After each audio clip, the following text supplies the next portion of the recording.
I also want to say that, you know, my goal isn't necessarily to have us all celebrating your period, right? The reality is sometimes it sucks. I don't always love getting my period, right? When I get my period on a family vacation, that's annoying to me, right? I don't want to have to deal with that. And even though, or, you know, sometimes I have pain, or sometimes as I said before, I have irregular cycles. So, you know, it's not always a party for me either. And so I think that the goal is not necessarily to move so far from where we are today that we're all just having period parties and talking about our periods all the time. It's really to be more period neutral, where it's not necessarily a positive thing or a negative thing. It just is. It's just the reality. And it's just how we operate. We have periods. We don't have to keep them secret. We don't have to celebrate them if we don't want to. They just are. Hey! Let's go! Cześć, witam Was bardzo serdecznie w kolejnym odcinku programu Koleżanki. Mam na imię Martyna i rozmawiam tutaj z ekspertkami w różnych dziedzinach o kobiecym zdrowiu psychicznym i fizycznym, o kobiecym ciele, o hormonach, o menstruacji, o cyklu menstruacyjnym. Dzisiaj pokażę Wam kolejny wywiad, w którym rozmawiam z Amandą Laird. Amanda jest autorką podcastu Heavy Flow, którego można posłuchać na Spotify. Jest dostępny w języku angielskim. Jest też autorką książki pod tym samym tytułem. Książki, która mówi o menstruacji pod kątem społecznym, psychologicznym, zdrowotnym i żywieniowym, ponieważ Amanda jest też holistyczną dietetyczką. Z Amandą rozmawiałyśmy o tym, w jaki sposób styl życia i żywienie może wpływać na cykl menstruacyjny. Amanda opowiadała o tym, jak ona dorastając uczyła się, żeby temat menstruacji nie był dla niej tematem tabu. Mówiła też, jak pracując, wychowując dziecko, stara się żyć w zgodzie z cyklem i czy jest to w ogóle wykonalne. I mówiłyśmy też o tym, co to tak naprawdę znaczy dbać o siebie i jak też nie wpaść w taką pułapkę tego, żeby relaks i dbanie o swoje zdrowie, o samopoczucie nie stało się dla nas tak naprawdę kolejnym powodem do stresu. Zapraszam Was bardzo serdecznie do obejrzenia tego odcinka.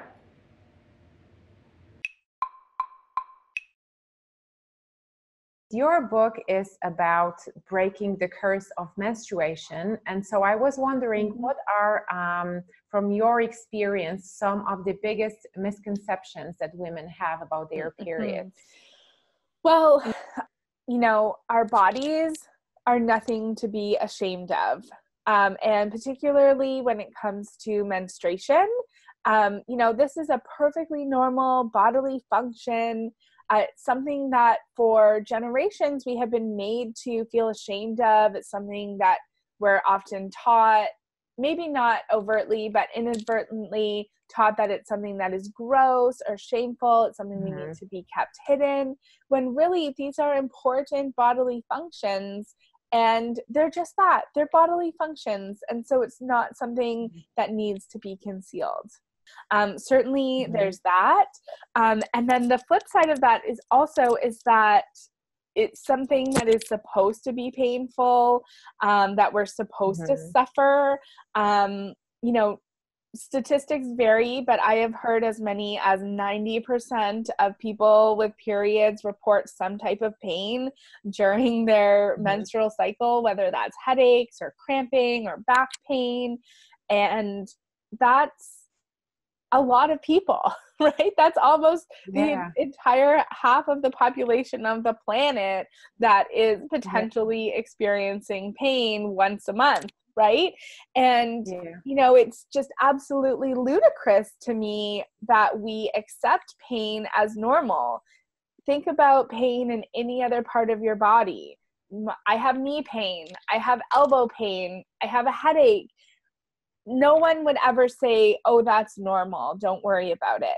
And so why is it that we're conditioned to believe that when it comes to our reproductive health or hormonal health, that it's normal to be in pain, right? And so I really reject that notion. And I think that there's things that we can do as well. There's things we can do to take care of ourselves, like changing our diet, like our exercise, managing our stress, that can actually help to improve our experience month to month. So we don't have to be suffering. So if the pain is not normal, then there are things that we can do in order to not suffer. And these are usually changes in our lifestyle. Or if not, any other serious health issues, of course. So, the bar is pretty low between, what is abnormal and what can be expected. And so, having said that, is it possible for us to have a 100% pain-free period every month? I'm not sure, right? Like the nature of menstruation is that our uterus has to contract. It has work to do, and that might cause some discomfort, right? Our body is losing a lot of iron stores when we're losing blood, or there's a lot going on, and so we might be a little fatigued, right? So we can expect to feel a little bit, some light cramping and some fatigue, right? Let's consider that as normal, but it should not be interrupting our lives, right? So if we feel like we have to miss school, we have to miss work, we're canceling plans, that is something that we need to look at a deeper issue, because it could be something more serious like endometriosis or adenomyosis or fibroids or something else that is a serious medical condition. But by changing some of our lifestyle as well, particularly stress is the big one.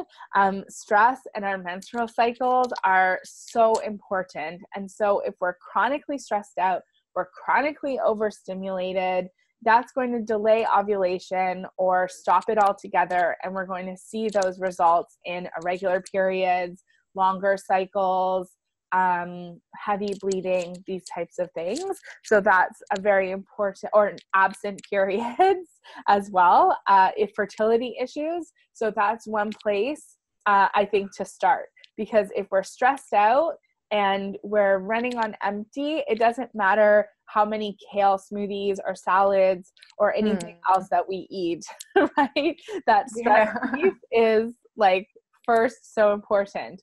And then and like I said earlier, the modern world, the realities of living in the modern world is that we're always going to have stress. We're always going to have to pay the mortgage. We're always going to have to pay for childcare. We're always going to have, tense relationships or rocky relationships. We have to go to work. There's deadlines. There's traffic, right? So learning how to manage that stress, to lower the load, and to be more resilient. So are we decompressing every day? Are we saying no to things? Are we setting up boundaries, right? So that we are actually happy with the things that we're doing. And then saying no to what we can control. So if you really feel like you don't want to go out, if you really feel like you don't want to take on another volunteer project, then say no. And then the other commitments that we do have will be more pleasurable. So really working on that. And then we can think about changing what we eat, right? And again, this is nothing groundbreaking here. We need to eat lots of vegetables, right? We need to drink lots of water. We know that eating excess amounts of sugar or drinking alcohol or smoking cigarettes or eating fast food all the time probably isn't making us feel our best, right? And there's no one diet that is going to work for everybody. So this goes back to the body literacy, right? Finding out what works for you and recognizing that a diet is never going to work long term, because even looking at our menstrual cycle, in the first half of our cycle, we tend to need fewer calories. In the second half of our cycle, after ovulation, we tend to crave higher fat, higher calorie foods, because our body would need that if we were to be pregnant, right? And so learning to honor where we are, to eat when we're hungry, right? To rest when we're tired. Like these things are so, so, so important. You said that we get this message that this is something that we should be ashamed of. Is that how you felt at the beginning when you started menstruating? So, no, I have to say, it wasn't something that I really consciously thought, right? But there was little things looking back that I could see how I was operating in such a way that was within shame, although I didn't even know it, right? When, you are trying so hard to make sure that you don't leak or smell, or that your menstruation is well contained and that nobody ever knows that you're menstruating, that is shame, although we might not know it. When you tuck your tampon at the sleeve of your sweater on your way to the bathroom, or you bring your whole big purse when you just need one small thing from it to the bathroom, these are things that are shame, right? And definitely I have to say that although I was very interested in menstruation from an early age, I partook in all of these behaviors as well, right? So I went to great lengths to make sure that it was covered up and it was kept secret, because that was just the world of, high school and teenagers. It's just what you do. Yeah. But I believe that has changed, hasn't it? Well, certainly now, of course. When I was a teenager, I did become very interested in menstruation from a political lens, but it was through products. And so I learned very early on about some of the toxic chemicals and ingredients that were included in pads, and particularly tampons. And so this was in the 90s as well. And so the toxic shock crisis of the early 80s, where women died from using tampons, was still quite fresh. And, consumer regulations that regulated absorbencies and things like that around pads and tampons were still quite new. And so I learned about some of these not great products like dioxins and bleaches and other potentially harmful cancerous ingredients. And I started sewing my own pads. And when I learned about this, I was horrified. And I made little zines, I made flyers, I was taping them up in my bathroom or in the bathroom at school when I was in high school. But I didn't get a lot of support back then. I didn't get a lot of support from my friends. They all thought that I was weird. They never wanted to talk about menstruation. They thought it was gross to use a reusable cloth pad that I had, sewed myself at home. And so I didn't push it too much, because in high school, at least for me, it was important to blend in and to be liked and to have friends. And so I didn't want to be weird. And so I really just kind of put it aside. And then, later, as I was maybe 12 years later or so, I was studying holistic nutrition and very interested again in hormonal health. And that's where it really all came together for me, because I learned when I was in nutrition school that menstruation didn't have to be painful, that the pain and the suffering that many of us experience isn't normal. Although it might be common, that doesn't make it normal. And learning this new knowledge, I remembered what I had learned as a teenager around products and things like that. And it all just came together And I knew that I wanted to get this message out. Mm. And do you, I believe that you, when you talk to your clients, you consider menstrual cycle as well, which means that digestive, that cycle influences digestive system, doesn't it? Yes, it absolutely does. And our digestive system influences our menstrual cycle. And that is thanks to our liver, which plays a big role in digestion, but also in hormone production and metabolization.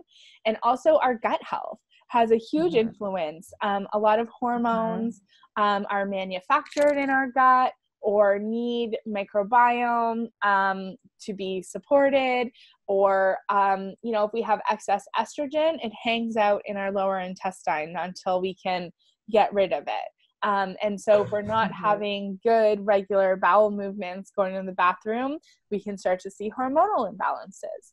Our hormones also have an effect on, how often we're going to the bathroom. So it's all interconnected. I read on your website that menstrual cycle is the 5th vital sign. And I want to ask you what that means.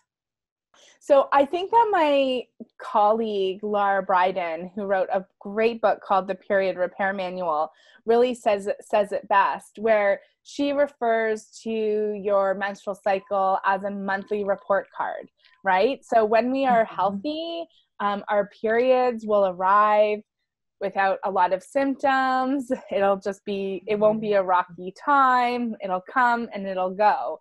When we are unhealthy in some way, our menstrual cycles or our periods will tell the story, is what she says. And so if there is something in our body that is out of balance, whether that's digestive system, whether it's even like cardiovascular system, anything in our body, if it's out of balance, can be reflected in our menstrual cycles, right? We'll tend to see pain or long cycles or irregular periods or fertility challenges, like the list, any period related complaint that you can think of, right, is often a reflection of something else that's happening in our bodies. I think that in conventional or Western or modern medicine, we have a tendency to think of our body as made up of separate parts, right? We never think about how one piece influences another, right? And you talked about your digestive system and your hormones. And it's like, what came first? Was it the digestive problems that caused the hormonal imbalance? Was it a hormonal imbalance that caused the digestive problems? Like, it's hard to really unpack that, but but we have to recognize that, like, of course it's going to have an impact, right? Every body system has an impact on the other, right? Everything in our body is working together to keep us alive. So it's like a stack of dominoes, right? If one domino falls down, it's going to eventually, knock all the others down. And the same thing is true with our body, right? And so looking at our menstrual cycle as a vital sign, that means that it can tell us about our health, like your blood pressure or your heart rate or your pulse, right? These indicators and measurements that we traditionally think of as a vital sign. The same thing can happen with our period, particularly I find with changes. So that's if you've had, a period has been normal every day of your life, you haven't had a lot of pain, or you've had a regular period, and then suddenly you're experiencing pain, or suddenly your periods are getting longer or shorter or heavier or lighter, right? That's usually an indicator that something has shifted in your body. So where is it? How can we figure that out to help bring you back into balance? And so, when I'm working with clients, it's not just about fixing your period, right? It's really about looking at your whole health. Like I said before, your stress is so important, right? Which we would never maybe think of, that our stress was impacting our period, right? But we are looking at the whole person, the whole body, and making adjustments accordingly. I remember, because I was listening to the podcast that you recorded with Gabriel Lichterman, and there you were talking, that was with her or that was with someone else, I don't remember now, but you were talking about cycle syncing your life. And I was wondering if that is something that you do as well. Yeah, so I do try my best. I don't have a regular cycle, so it's always more challenging for me. So, you know, if I had a 28-day or 30-day cycle where I had nice, neat, regular cycles, it would be a lot easier. But my cycles are a little bit longer and a little bit more unpredictable. However, I do keep good track of them. And so I can see how my moods and my energy and my appetite are changing as I am cycling. So it just means that, you know, oftentimes my follicular phase is longer than normal. And then ovulation occurs, and then we have 2 weeks before menstruation. But this is interesting timing because I am just in that pre-PMS phase right now, actually. And so I'm finding that my energy is low and that my appetite is much higher, and that I'm just much more sensitive and emotional. And when I start to notice these changes happening, you know, I can start to take care of myself accordingly, right? So, you know, we can't all take time off work and retreat and be alone. I have a family, I have clients, I have work that I have to do.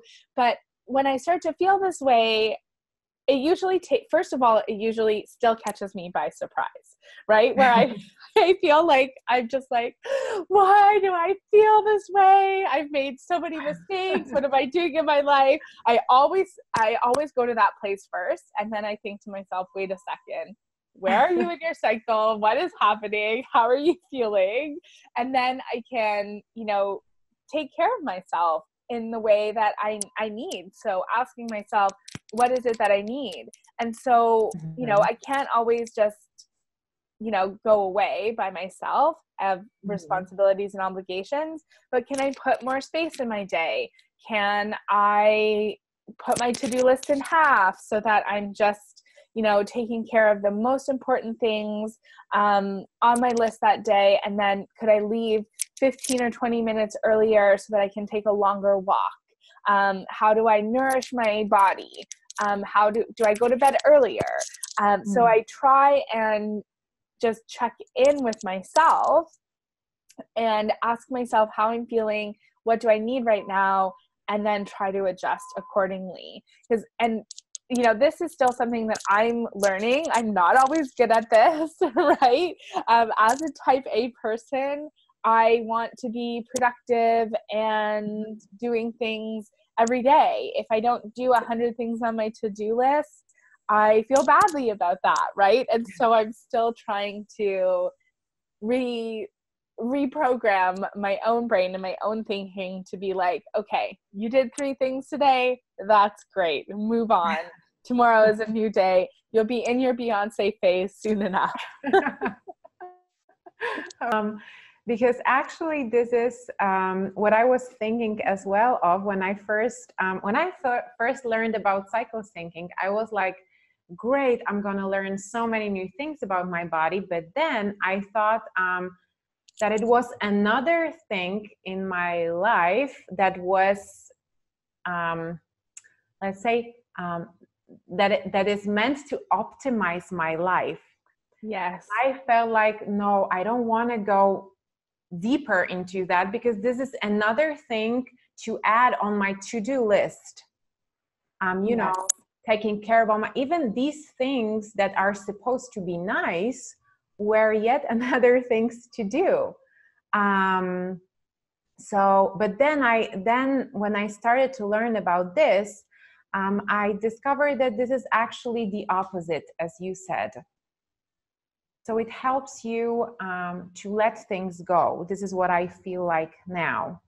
I would agree. And I feel like I hear you. And I hear what you're saying about one more thing to do, right? And when I started working as a holistic nutritionist, I really felt that acutely when I was working with clients, and I would be saying, you know, you have to meditate every day, or you have to exercise every day, you have to be meal prepping. And those were things that, you know, were one thing to learn in school, but in practice, they're a lot more difficult for people to do, right?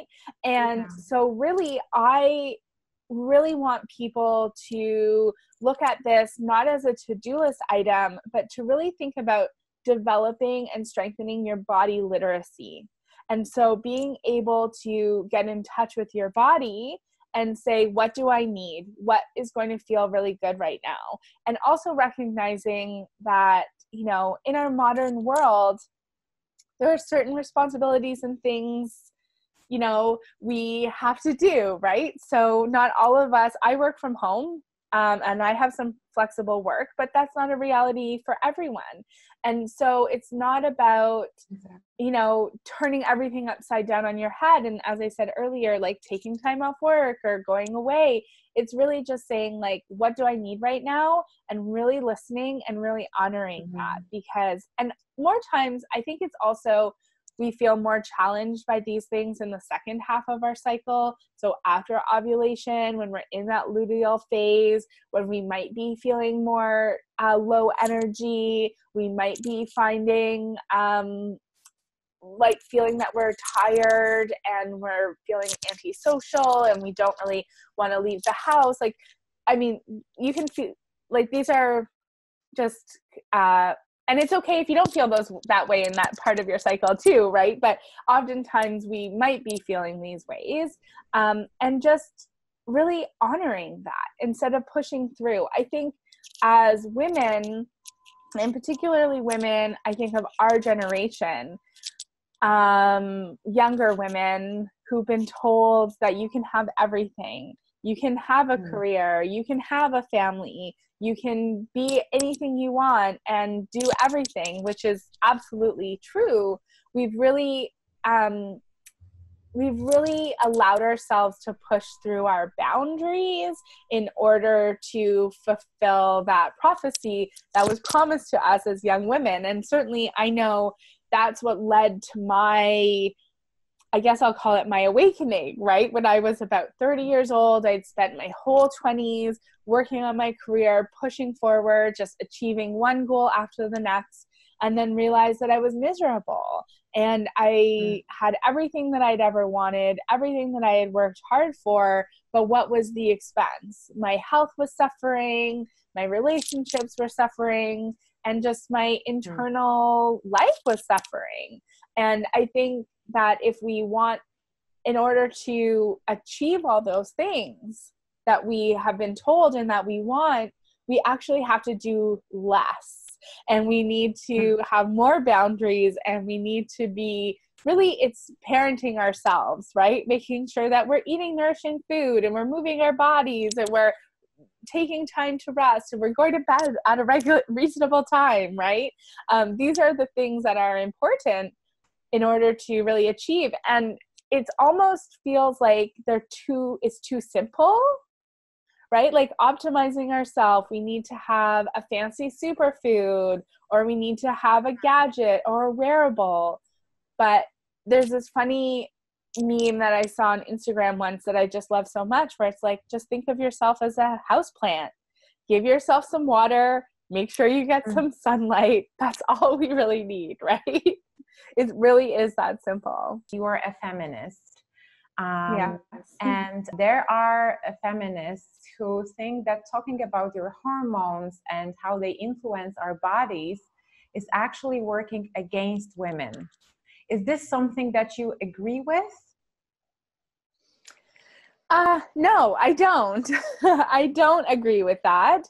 And And I think that this is, it's a sticky place to be. And I understand where they are coming from. So when people, for the reality is that when it comes to hormones or when it comes to menstruation, it has been used against us for many generations, right? People have not been able to serve in the military or serve, in office, public office, or there's lots of things that we were not allowed to do as women because of menstruation, or because of hormones. And so I understand that.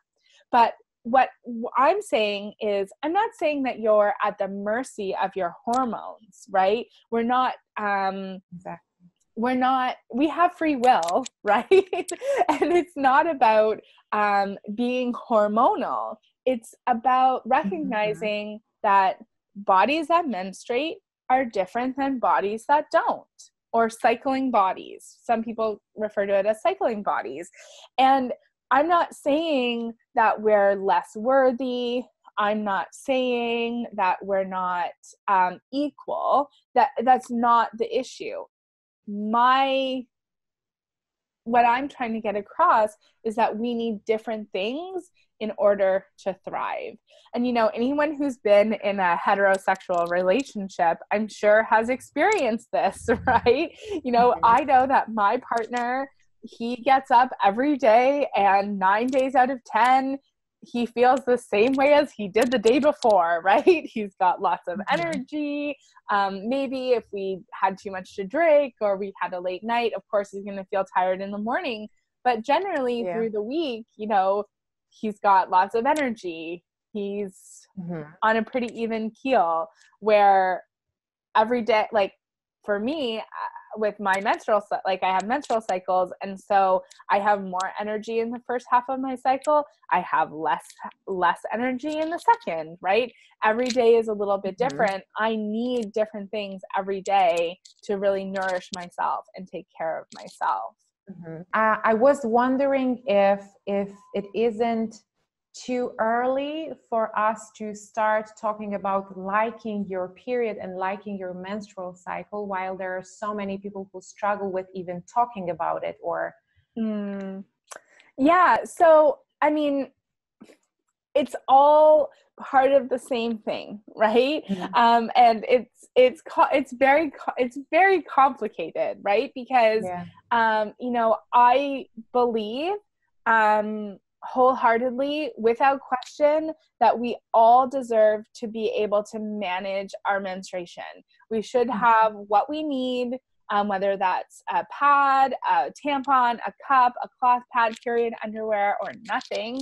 Whatever you prefer to manage your menstrual flow, you deserve to have access to that, and it deserves to be safe.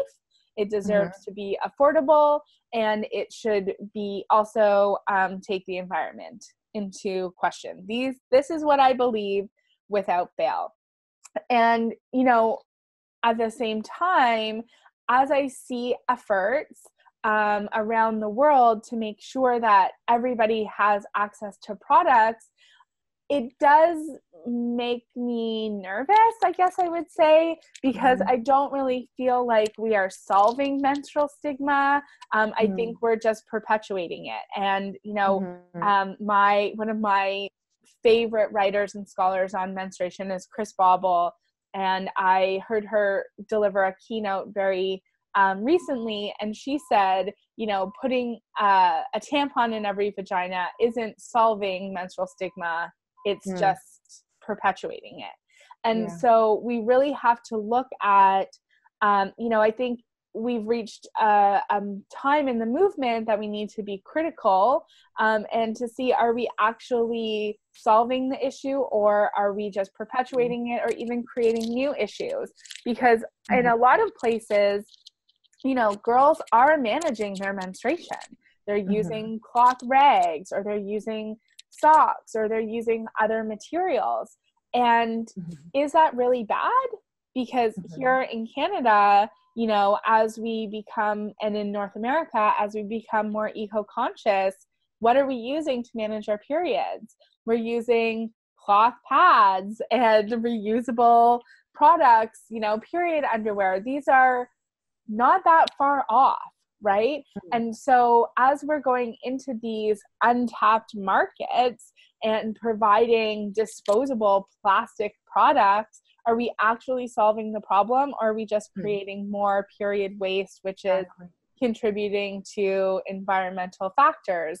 And so there's a lot of, I think it's very tricky, right? And there's also cultural differences to consider, right? And so is it too early to be talking about our periods? I mean, I think that we can't have one without the other, right? And until we're really educated about the importance of menstruation or the menstrual cycle to our health and wellness, then we're just going to keep plugging a hole, pun intended, right? We're not going to actually solve the problem until we recognize that. So we need that education piece as well as the products. Like, we need to be able to manage.